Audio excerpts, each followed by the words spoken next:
Les invito a que abramos la palabra del Señor en esta mañana, en el capítulo 3 de la carta del apóstol Pablo a los Filipenses, verso 1.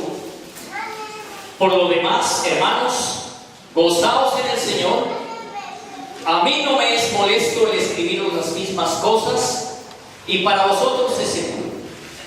Guardaos de los perros, guardaos de los malos obreros, guardaos de los mutiladores del cuerpo, porque nosotros somos la circuncisión, los que en espíritu servimos a Dios y nos gloriamos en Cristo Jesús, no teniendo confianza en la carne, aunque yo tengo también de qué confiar en la carne. Si alguno piensa que tiene de qué confiar en la carne, yo más. Circuncidado al octavo día, del linaje de Israel, de la tribu de Benjamín, hebreo de hebreos, en cuanto a la ley, fariseo, en cuanto a celo, perseguidor de la iglesia, en cuanto a la justicia que es en la ley, irreprensible. Pero cuántas cosas eran para mi ganancia, las he estimado como pérdida por amor de Cristo. Y ciertamente aún estimo todas las cosas como pérdida por la excelencia del conocimiento de Cristo Jesús, mi Señor, por amor del cual lo he perdido todo y lo tengo por basura para ganar a Cristo y ser hallado en Él, no teniendo mi propia justicia, que es por la ley, sino por la que es por la fe de Cristo, la justicia que es de Dios por la fe, a fin de conocerle y el poder de su resurrección y la participación de sus padecimientos, llegando a ser semejante a Él en su muerte, si en alguna manera llegase a la resurrección de entre los muertos. No que la haya alcanzado ya, ni que ya sea perfecto, sino que prosigo por ver si logro hacer aquello para la cual fui también asido por Cristo Jesús. Hermanos, yo mismo no pretendo haberlo ya alcanzado, pero una cosa hago, olvidando ciertamente lo que queda atrás y extendiéndome a lo que está delante, prosigo a la meta, al premio del supremo llamamiento de Dios en Cristo Jesús. Así que todos los que somos perfectos, esto mismo sintamos, y si otra cosa sentís, esto también os lo revelará Dios. Mientras meditaba en este pasaje, vino a mi memoria algo que pasó hace unos 4 o 5 años atrás. El tiempo de campamento es muy interesante, ¿no? Hay un campamento que no sé si alguno de ustedes pudo estar en alguno de ellos. Era un campamento que se hacía en Boyacá, concretamente en la Sierra Nevada del Cocuy. Recuerdo perfectamente que alguna vez con Julián estuvimos en ese campamento. ¿Te acuerdas, hermano? Pues hay 2 imágenes fijas en mí. La primera vez que estuve en ese campamento, al final del campamento, el reto era subir a la Sierra Nevada. Y bueno, esa primera vez tuvo unas características muy diferentes a la segunda vez que estuve. La primera vez recuerdo que me fue bastante duro, no estaba preparado para ello, pero a lo lejos veía la Sierra Nevada, la nieve, y eso es algo emocionante, es algo hermosísimo. Recuerdo que esa primera vez que subí, tenía muchísima disposición, pero algo pasó, y fue que en el grupo que iba, una chica de la costa se sintió muy mal, claro, el empezar a subir y,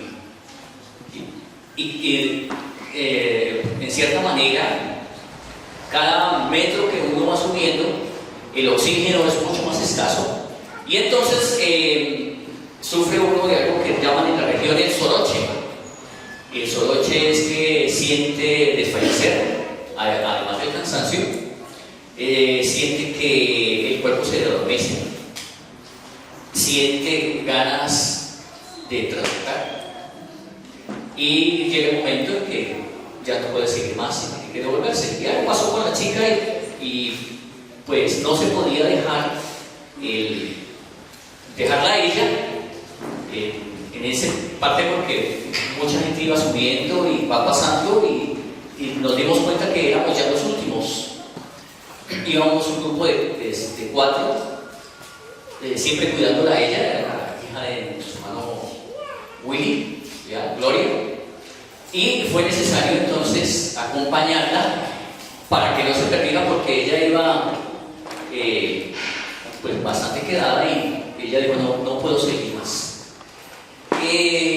Y ya íbamos llegando nuevamente al sitio de partida, y oh sorpresa, su papá, el hermano Willy, venía montado en un furioso corcel, ¿sí? Y pues, ¿qué hizo él cuando vio a su hija?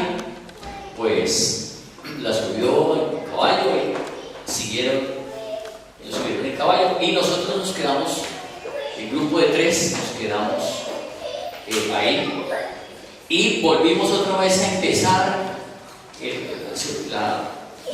ascenso hacia la meta, que era la cumbre del Ritacuba, así se llama, es el parque, ese monte de Ritacuba, cubierto de nieve.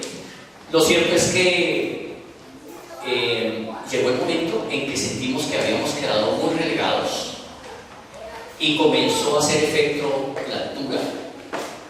¿Y saben qué pasó? Claudicamos. Hubo el momento en que claudicamos, porque ya nos habían tomado mucha ventaja, y mentalmente ya se había dispersado la idea de que el propósito era llegar hasta la cumbre. Bien, en la segunda vez pues hubo bastante frustración, nos tocó quedarnos ahí con la parte baja, nos devolvimos, y fue bastante frustrante. Todos llegaron después, y no, qué alegría, y todo eso fue una experiencia maravillosa. La segunda vez, nuestra mentalidad, mi mentalidad cambió. Yo dije, no, mi mentalidad es llegar a la cumbre. Sí, a pesar de que había personas que están quedadas, lo siento, pero quiero llegar a la cumbre. Y fue difícil, indudablemente. Nuevamente se siente el peso de la altura, la falta de oxígeno, y en mi caso el adormecimiento de las piernas, calambres fuertes, pero iba preparado, ya iba preparado. Ya me lo sé, esta vez sí, ¿no? Y bueno, yo tenía un buen cuento ese que alivia de todo, y me animó mucho mi hermano Díaz, entonces de la mano íbamos juntos, y me propuse algo, dije 20 pasitos, y cada vez era más difícil los 20 pasitos, pero nunca bajé aquello. Conclusión: pudimos llegar a un buen grupo. Creo que solamente se quedaron algunos pocos que no quisieron subir, pero fue una experiencia hermosa. ¿Por qué cuento todo eso, hermanos? ¿O a qué voy con todo eso? Estaba mirando durante esta semana, y en la lectura que hemos tenido, dice el versículo 8: y ciertamente aún estimo todas las cosas como pérdida por la excelencia, y quiero recalcar esa palabra excelencia, por la excelencia del conocimiento de Cristo Jesús, mi Señor, por amor del cual lo he perdido todo y lo tengo por basura para ganar a Cristo. Quiero que pensemos un poquitico esta mañana sobre una pregunta, y es: propósito de Dios para ti. ¿Cuál crees que es su propósito? Piensa un momento. ¿Qué es lo que Dios quiere? ¿Qué quiere hacer Dios en tu vida? A veces no tenemos claro eso. Cuando uno tiene claro el objetivo, difícilmente llega a hacerlo. Cuando uno no tiene claro el objetivo, difícilmente llega. Cuando uno tiene muy claro el objetivo, es muy fácil llegar. O es más fácil, más sencillo llegar. ¿Sí? Bien. ¿Qué sería lo contrario a excelencia? ¿Cuál? Mediocridad. Correcto, hermano. ¿Saben qué significa la palabra mediocridad? Conformismo. Darse por vencido. Muy bien. ¿Cómo? Incapaz. Bien, tienen mucha razón, hermanos. Investigué de dónde viene la palabra mediocridad. ¿Y saben qué descubrí? Una palabra bien interesante. La palabra medio, pues significa medio, ¿no? O quedarse en la mitad. Mitad significa mitad. Y la palabra ocris, que de ahí viene la palabra, el complemento de aquella palabra significa montaña. Y es quedarse en mitad de la montaña. Eso me puso a pensar inmediatamente cuando miré esa palabra mediocridad. Entonces a mi memoria vino aquel momento cuando me quedé en mitad del camino. Y qué tremendo quedarse uno en la mitad del camino, ¿cierto? Quedarse uno en la mitad del camino. Y eso es mediocridad. Bien, vamos a mirar algunas cosas acerca de lo que nos dice el apóstol, porque aquí la palabra de Dios nos habla de la excelencia. De la excelencia. Pensemos en la vida de un cristiano. ¿Creen ustedes? ¿Podrías darte tú un puntaje de 1 a 10 en cuanto a tu vida como creyente? ¿Qué puntaje te darías? ¿Qué calificación tú mismo te darías? ¿Eres un cristiano de excelencia o eres un cristiano de mediocridad? Porque es que mediocridad es no alcanzar el punto más alto. Por decir algo, te pregunto, de 1 a 10, un puntaje de 6 es excelente. ¿Qué número es excelente, hermano? 10. Muy bien. 10. Podríamos decir que nuestra meta es llegar a 10 en nuestra vida como creyentes. ¿Saben una cosa? En la vida de la iglesia hay muchas personas que nos conformamos con un poquito, ¿cierto? Alcanzar solamente como el punto, ¿verdad? El punto como que para pasar, ¿no? Llevo ahí como arrastrándome, ¿no? En el colegio la frase es: ¿y cómo pasó? Uy, pasé raspando. Por dicho, eso se me rayaron todas las rodillas, pasé así, pasando, ¿cierto? Bien. Creemos que ese es el propósito de Dios en nuestra vida. Por eso les pregunté, ¿cuál es el propósito de Dios para la vida del creyente? ¿Qué piensan, hermanos? Escucho 2 varones, a ver, uno de este lado y otro de este.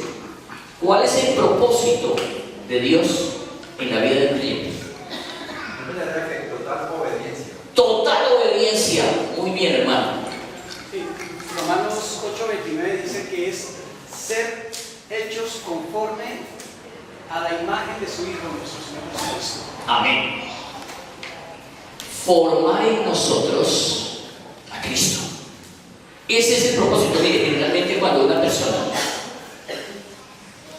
se convierte al Señor, nace de nuevo, la persona tiene muy aquí en la mente que el propósito por el cual Dios le ha dado la salvación es, primero, bueno, para ser salvo. Generalmente uno dice, bueno, ya soy salvo, es decir, ya llegué a la cumbre, ¿verdad? Y las personas dicen, bueno, ¿qué sigue? ¿El bautismo? Entonces me bautizo y dice, bueno, ahora sí, ahora sí soy salvo. Otros, nuestra mentalidad religiosa siempre es, bueno, si llego al me convierto al Señor y todo esto, pues mi propósito es pues venir los domingos, leer la Biblia, obviamente, es bueno, el poder, en cierta manera, aprender algunos coros, y bueno, venir a la iglesia, venir a la reunión de la iglesia, ¿verdad? Y pensamos que ese es el todo, que hasta ahí, que ahí llegó hemos tenido algunos casos, y yo creo que todas las iglesias pasa eso, ¿no? Todas las congregaciones, que las personas comienzan en su proceso como creyentes y piensan que el bautismo es como la cumbre de todo, ¿no? Entonces se bautizó y Dios lo listo, y algunos ni vuelven, ¿sí? Porque tienen esa mentalidad, o cumplir ciertos ritos religiosos, ¿verdad? Entonces la persona dice, bueno, Dios quiere que cumplamos, o sea, el propósito de Dios es que yo pues participe de algunos ritos religiosos. Creo que eso le pasó a Israel mismo. Ellos se volvieron ritualistas. Y por lo general, la vida de la religión es así. Cuando la persona piensa en religión, piensa que el objetivo es que Dios quiere salvarlo para que comience a practicar una serie de ritos religiosos. Pero realmente no es así. Sabemos, es muy cierto, hermano, formar es, Dios quiere formar en nosotros a Cristo. Ese es el. Hay tres palabras, una de ellas es información. Información. ¿Qué es la información? Pues es el conocimiento que podemos recibir. Una persona puede asistir a una congregación local durante muchos años y llenarse de información. Pero si esa información no baja al corazón, ¿cierto? No hay una formación. La información debe llevarnos a que algo se forme en nosotros, ¿verdad? Y esa formación es el carácter, una vida de carácter, una huella, algo que deje huella, un carácter, ¿saben? Yo me acuerdo cuando aquellos de la vieja data que aprendimos mecanografía, ¿se acuerdan, hermanos? Que teníamos ahí antes que enseñaban mecanografía. ¿Quiénes aprendieron mecanografía en el colegio? Imagínense, hermanos, eso era lo máximo, ¿cierto? Eso eran esas teclitas y eso tenía un carácter. ¿Saben qué es? Es un tipo, ¿no? El tipo era uno pinchaba la teclita y salía un tipo y le pegaba la hoja, ¿cierto? Y ahí había una cinta negrita que dejaba. Eso es el carácter, que deja una huella ahí, una huella en la vida. Si esa información no deja una huella en la vida, no sirve. Entonces, información, y luego ¿qué viene? Formación de un carácter. Y luego, después de la formación, viene una transformación. Vamos a mirar algunas de estas cosas. El apóstol Pablo, en Filipenses capítulo 3, esta es la epístola del gozo. Habla varias veces habla acerca del gozo. Dice, por lo demás, hermanos, gozaos en el Señor. Y él dice, a mí no me es molesto escribirles y repetirles constantemente estas mismas cosas, porque dice, no, para nosotros es seguro. Es decir, el hecho de que le repitan a uno varias veces unas verdades, eso va generando en uno no solamente una buena información, sino una formación en la vida. Es decir, el hecho de que se repita constantemente nuestra vida, eso de alguna manera va dejando huella. Pero él dice más adelante, comienza a decir, hablando de la circuncisión, dice, porque nosotros somos la circuncisión. A los que se les llamaba la circuncisión, o con este término, se identificaban a los judíos, porque ellos estaban bajo el pacto de Abraham. Pero lo que el apóstol Pablo está diciendo, nosotros somos la verdadera circuncisión. no la hecha a mano en el cuerpo de un varón, sino aquella que se hizo y se efectuó ¿en dónde? En el corazón. Esa es la verdadera circuncisión, ¿verdad? Dios ha hecho esa obra en nuestras vidas. Eso nos habla de una transformación en la vida del ser humano. Dice, y comienza él a presentar todo aquello que en otro tiempo le había dado un nombre al apóstol Pablo. En ese tiempo se llamaba Saulo. Por esa razón dice, aunque yo tengo también, versículo 4, de qué confiar en la carne. Y sí, en otro tiempo él podía confiar en la carne. Está diciendo en sus títulos, en sus logros personales, en sus esfuerzos. ¿Sí? Y miren lo que él presenta como esos títulos. Eso es como cuando una persona que ha estudiado mucho, muy preparada, viene y presenta, mire, fui graduado en la Universidad de Harvard, tengo título allí, y además hice un posgrado en la Universidad de Cambridge, y además de eso hice un doctorado en la Universidad de Oklahoma. Y todo el mundo dice, wow, este hombre tiene de todo, mejor dicho, ¿no? Y él presenta estas cosas que en otro tiempo para él le daban seguridad porque era lo que él hacía, ¿cierto? Y en cierta manera era aquello que supuestamente él pensaba ante Dios tenía peso. Dice, si alguno piensa que tiene de qué confiar en la carne, yo más. Y mire lo que él dice, circuncidado al 8º día, como mandaba la ley, así era. La ley mandaba que un niño, varón, fuese circuncidado al 8º día. Y fue así. Era del linaje de Israel, es decir, era un judío comprobado. Para los judíos era fundamental su descendencia. Hebreo de hebreos, dice, en cuanto a la ley fariseo. El fariseo, para muchos de pronto, al escuchar la palabra fariseo es un traidor. ¿Sí? Este es un fariseo, me traicionó. Pero en el contexto judío, el fariseo era un hombre muy ceñido supuestamente a la ley. Aunque ceñido muy teóricamente, pero en la vida cotidiana no tanto. Pero los fariseos tenían reputación de que eran hombres muy celosos de lo escrito en la Torá. De hecho, la mayoría de por no decir todos, los fariseos se conocían la Torá de memoria. Cuando hablamos de la Torá son los 5 primeros libros de la Biblia, ¿verdad? Además de esto dice, en cuanto a celo perseguidor de la iglesia, mire, este hombre en su celo religioso se convirtió en un perseguidor de la iglesia de Cristo. ¿A quién persiguió el apóstol? Saulo, ¿a quién persiguió? Al mismo Señor Jesucristo, hasta que tuvo un encuentro con él. Dice, en cuanto a la justicia que es en la ley irreprensible, así se presenta este hombre. Dice finalmente en el versículo 7, pero cuántas cosas eran para mí ganancia. O sea, él consideraba eso como lo máximo. ¿Saben cuál era la mentalidad del apóstol Pablo? Bueno, Saulo en ese momento, hacer cosas para agradar a Dios. ¿Cuántos hacemos cosas para agradar a Dios? ¿Cuántos? Muchas veces pensamos que uno debe hacer cosas para agradar a Dios. ¿Verdad que sí? ¿O no? Sí. Así es. El ser humano piensa esto, que es necesario agradar a Dios a través de... Y bueno, esa es la idea, ¿no?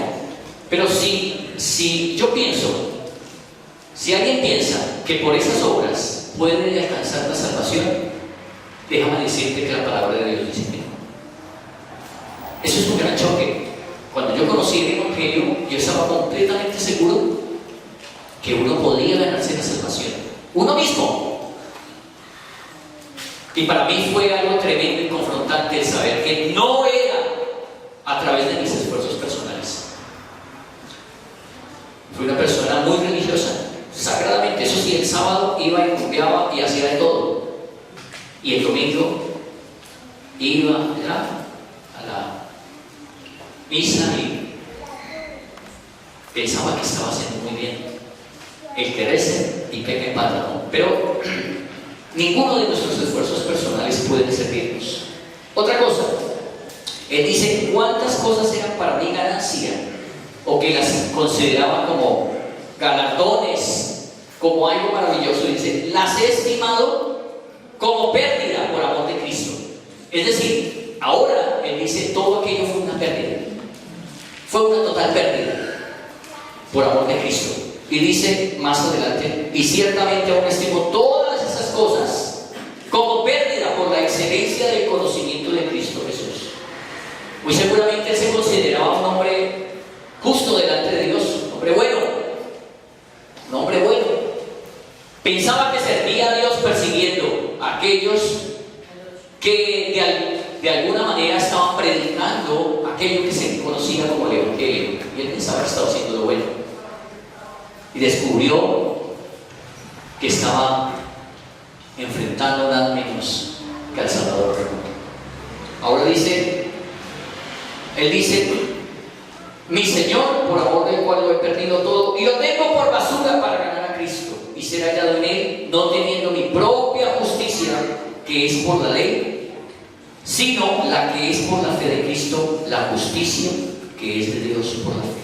Yo tengo unas preguntas aquí que saqué, hermanos, y me gustaría que de pronto las escribieras si pudieras, pero que le pongas mucha atención a lo que te voy a preguntar.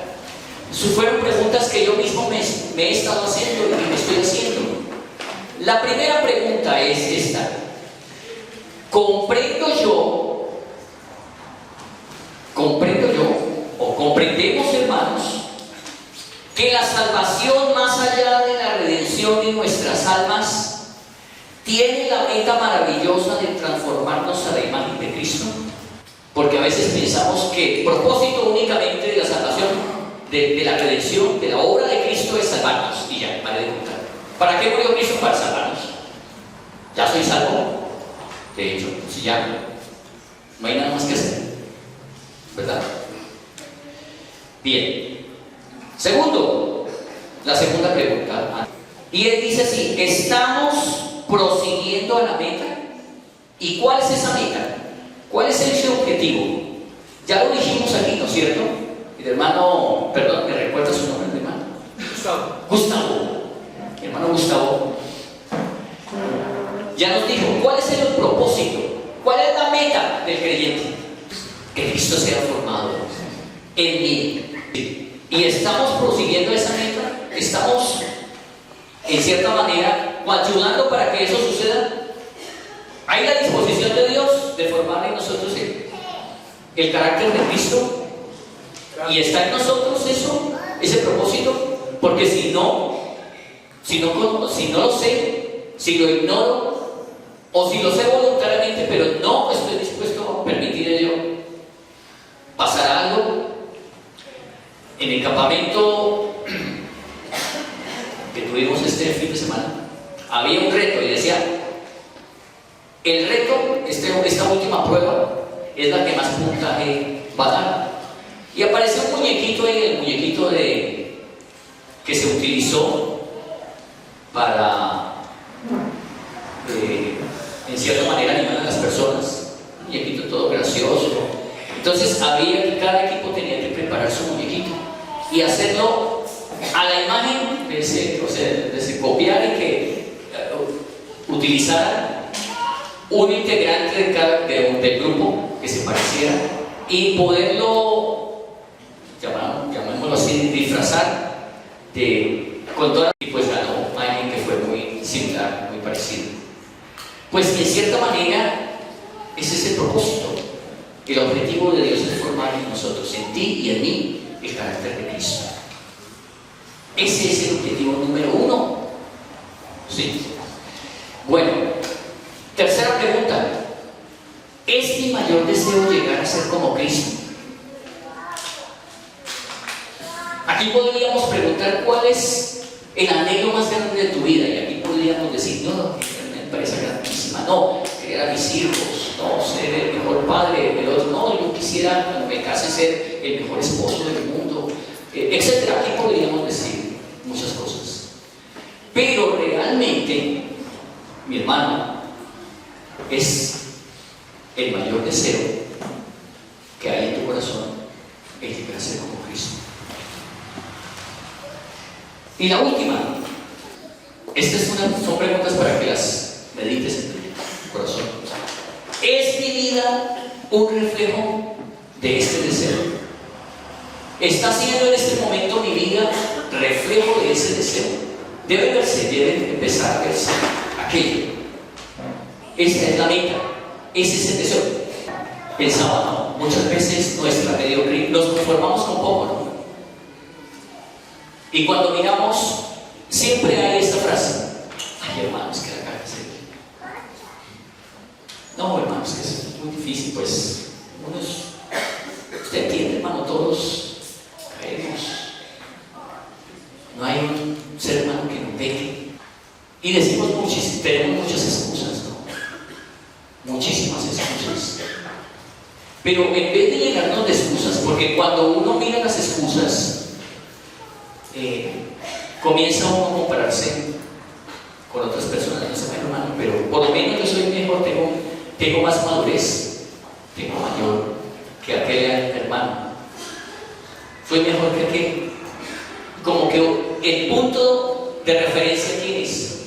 ¿Quién es tu punto de referencia? ¿Quién? ¿Quién debe ser nuestro punto de referencia? ¿Se acuerdan del fariseo que entró al templo? ¿Cuál fue su punto de referencia? No, el punto de referencia fue el publicano.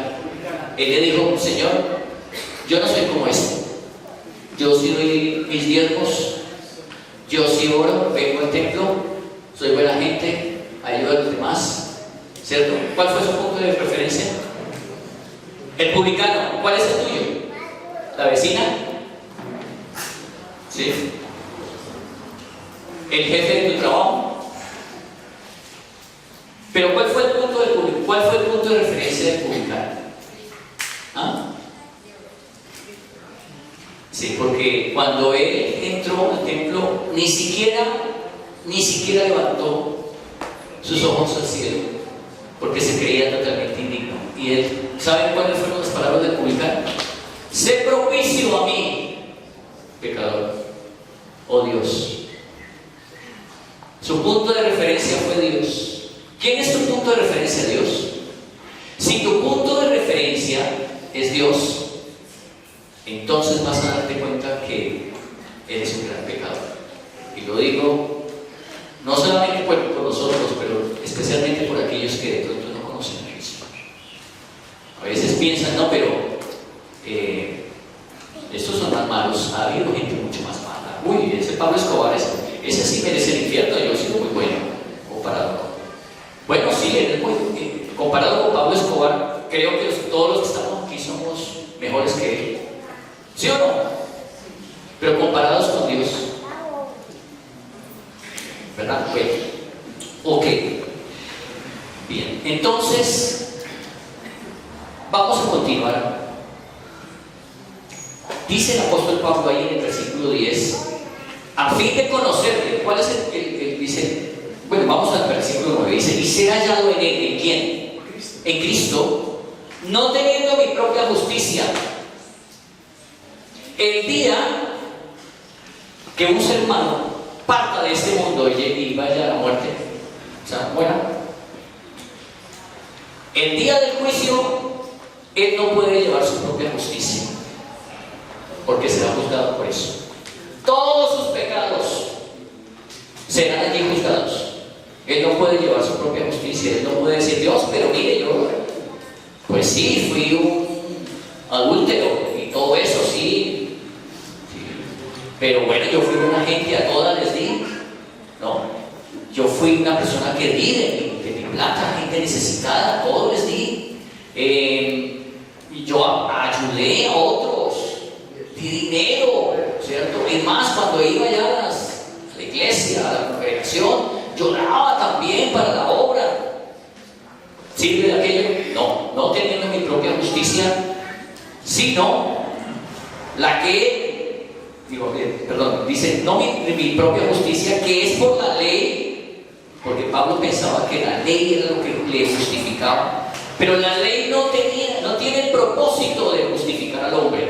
Al contrario, el propósito de la ley es condenar al hombre, porque le muestra su pecado. La ley tiene el propósito de mostrar al hombre su pecado. Ese era el objetivo de la ley, mostrar que el hombre es un pecador. La ley no podía salvar, no podía justificar. Dice, sino la que es por la fe de Cristo, esa sí tiene el poder de justificar. La justicia que es de Dios por la fe. ¿Quién es el que justifica? Cristo. Porque Él llevó el pecado de aquel que le ha creído. Y aquel día entonces, cuando un creyente parte a la presencia del Señor, y el día que allí va a compadecer ante Dios, aquel hombre, aquel que ha creído, todo su pecado fue pagado ya no hay una deuda, Él la ha pagado. Eso lo sabemos por la palabra de Dios. Pero mire lo que dice el versículo 10, dice, a fin de conocerle y el poder de su resurrección y la participación de sus padecimientos, llegando a ser semejante a Él en su muerte. Miren que la mente del apóstol Pablo está centrada, o sea, su mente está enfocada en ¿qué? En ser como Él, como Cristo. Y entonces habla acerca de conocerle. Qué importante es conocer a Dios. No practicar una religión, es conocer a Dios. Dios quiere que tú le conozcas. Dios quiere que le conozcamos, hermanos. ¿Podríamos nosotros hacer un balance en nuestra vida hoy mismo y decir, hoy conozco más a mi Señor que hace un año? O de pronto, debido a nuestra mediocridad, es decir, cuando hablamos de mediocridad, me parece una palabra como fea, ¿cierto? Que nos digan, usted es un mediocre. Eso nos dolería mucho, ¿cierto? ¿Cierto que sí? Que lo llamen a uno y le digan a uno en el trabajo, usted, Señor, es un mediocre. Uy, no me digas esa palabra tan fea. ¿Y por qué? Porque te quedaste, te has quedado, estás en mitad del camino y ahí te acostumbraste, ¿cierto? Es el lugar de comodidad. Muchas veces nos sentimos muy cómodos, así como estamos. ¿Para qué más? Pero ya para qué. Algunos dicen, no, yo estoy todavía muy joven, todavía tengo mucho aquí por delante, entonces ¿para qué me afano desde ahora?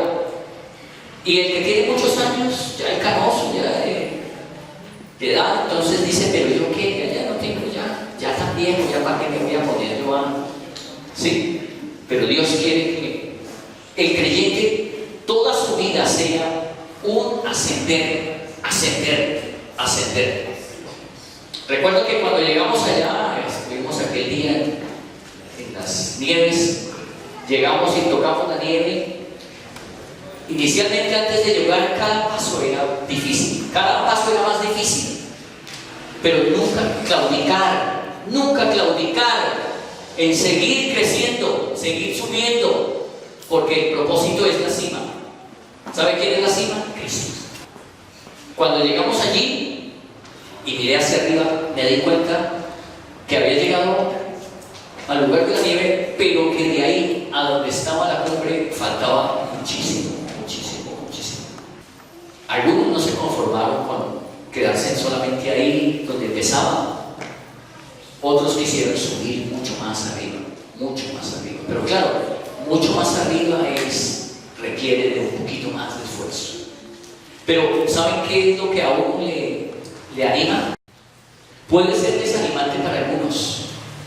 Yo recuerdo, dice, subiendo, uno veía muy cerca ya y no, estamos aquí como a unos 500 metros, y resulta que uno bajaba y había otra montaña que había que subir, ¿sí?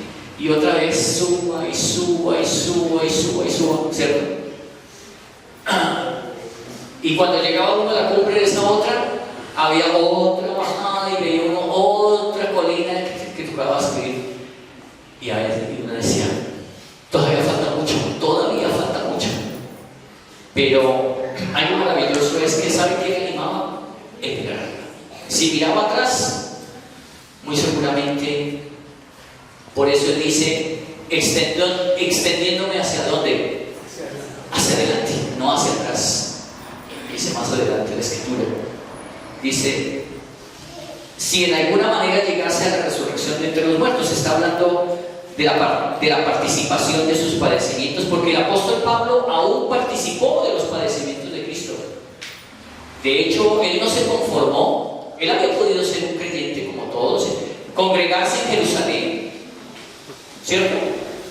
Y quedarse ahí, llevando el evangelio en los alrededores de Jerusalén, pero él lo llamó, el Señor lo llamó con un propósito específico, y es que él fuera apóstol entre los gentiles. ¿Cumplió su propósito? Sí. ¿Y de qué manera? Uno podría decir, bueno, hizo un viaje misionero y fue a Derbe, y fue a Iconio, y fue a Listra, y luego pasó, ¿cierto?, y devolverse. Y ahí listo, es mi propósito. No, él se dio cuenta que había mucho más. De hecho, el apóstol Pablo tenía en mente llevar el evangelio donde Cristo nunca hubiese sido predicado. Qué tremenda visión de este hombre. ¿Saben por qué tenía ese hombre tanta visión en su vida? Primero, por el llamado que recibió, y segundo, porque su mirada estaba puesta en Cristo, su Señor. A pesar de que este hombre sufrió tanto, mire, varias veces estuvo en peligro de muerte. Una vez lo apedrearon, pensaron que lo habían matado.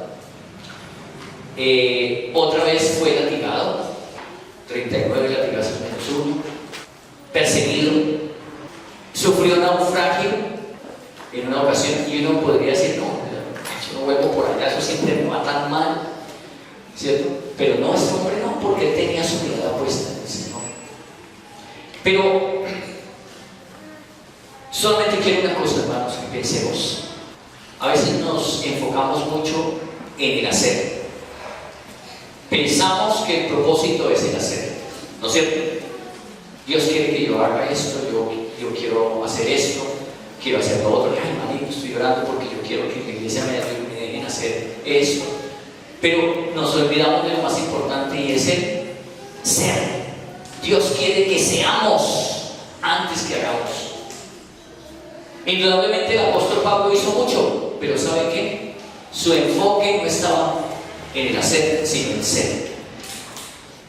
Ser aquel hombre que Dios quería que fuera. Y él permitió que Dios formara en él el carácter de Cristo, como lo quiere formar en cada uno de nosotros, hermanos. Miren lo que dice en Gálatas 4, versículo 19. Dice a los hermanos en Galacia, dice Pablo: hijitos míos, por quienes vuelvo a sufrir dolores de parto, hasta que Cristo sea formado en vosotros. Uno de los propósitos que el apóstol Pablo se trazó en la vida de aquellos a los cuales predicó el evangelio fue formar en ellos a Cristo.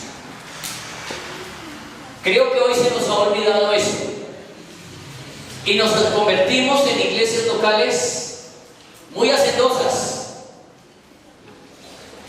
y se nos olvida también, pero se nos olvida que el propósito de Dios es formar en nosotros a Cristo. Ese fue el objetivo del apóstol Pablo. 1 Corintios 15, versículos 51 y 52. El apóstol está diciendo aquí de una transformación. Dice: he aquí os digo un misterio, no todos dormiremos, pero todos seremos transformados. En un momento, en un abrir y cerrar de ojos, la final trompeta, porque se tocará la trompeta y los muertos serán resucitados incorruptibles, y nosotros seremos ¿qué? Transformados. Bien, ¿cuál es el contexto de este versículo? Pablo está hablando del momento en que el Señor Jesús venga por su iglesia. Los muertos en Cristo resucitarán primero, ¿cierto? Es lo que dice la Escritura. Y luego nosotros, los que hayamos quedado, seremos transformados. Eso habla de que nuestro cuerpo, este cuerpo carnal, en el momento en que el Señor Jesús venga por su iglesia en el rapto, nuestro cuerpo será transformado, un cuerpo glorioso. Hermoso, ¿cierto, hermanos? Hermoso. Entonces alguno podría preguntar, tengo una pregunta.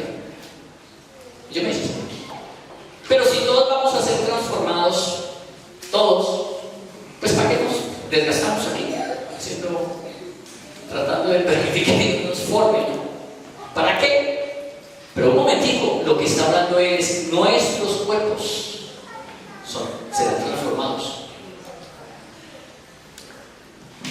en ese momento a la imagen de Cristo, como Cristo, cuerpos gloriosos. Está hablando del cuerpo, ya no tenemos ese cuerpo, tenemos otro cuerpo. Pero esa otra transformación es la que Dios está obrando en nuestra vida aquí, en nuestro ser interior, en nuestra vida espiritual. Esa es lo que se está formando y es importante. Eso no quiere decir, vuelvo y repito, hago la aclaración de que entonces, pues cuando el Señor Cristo venga, entonces todos seremos transformados y ya, listo, ¿para qué nos vamos nosotros a desgastar? ¿Cierto? No, es diferente. Dios en este momento está haciendo una obra en la vida del creyente. A eso debemos apuntarle, hermanos. ¿Sí? Mire que muchas veces nos esforzamos por perfeccionar ciertas artes en nuestra vida, ¿o no? Por ejemplo, el que estudió odontología dice: voy a hacer una especialización en implantología. ¿Qué está haciendo él? Pues perfeccionando su carrera, ¿o no? Y todo aquel que ha terminado una carrera siempre piensa en hacer pues una especialización, una maestría, un doctorado, etcétera, no sé, ¿verdad? ¿Cierto que sí? Y en la vida cristiana, ¿has pensado tú en hacer una especialización? No estoy diciendo que estudies de pronto teología sistemática, ¿cierto? A un nivel súper avanzadísimo. Estoy hablando de tu relación con Dios, de tu carácter, del carácter mío. Es lo que Dios está trabajando y quiere trabajar en nuestras vidas. Amén. Ese es. Bien, volviendo nuevamente a Romanos capítulo 12, ahora sí, Romanos capítulo 12, el apóstol habla de la necesidad de transformar nuestro entendimiento. Sí. Porque a veces no tenemos un entendimiento, aunque tenemos luz, pero como que esa luz tiene algo de sus sombras que no nos permite realmente comprender el propósito que Dios tiene de formar a Cristo en nosotros. Dice: así que, hermanos, os ruego por las misericordias de Dios que presentéis vuestros cuerpos en sacrificio vivo, santo, agradable a Dios, que es vuestro culto racional. Dice: no os conforméis a este mundo, a este siglo, no os conforméis. ¿Sabe qué significa esa palabra conformar? Dejarnos moldear por las cosas de este mundo. Una de las cosas que más nos impide colaborar en la obra de Dios digamos, ¿para qué? ¿Cuál es? Formar en nosotros el carácter de Cristo. ¿Qué es? El mundo que está a nuestro alrededor y nuestra carnecita. Eso nos impide que el carácter de Cristo, que Cristo mismo sea formado. Por eso es necesario que transformemos nuestra mente y estemos ya totalmente conscientes que las cosas de este mundo no nos ayudan para bien. Ahora, eso no quiere decir que no trabajes, porque no, hermano, dijo que las cosas de este mundo, mija, a partir de mañana, no espere que yo salga a trabajar. Mira a ver cómo vamos a hacer. No, eso no es. Bien, pero finalizo diciendo esto, hermanos. Creo que como iglesia necesitamos necesitamos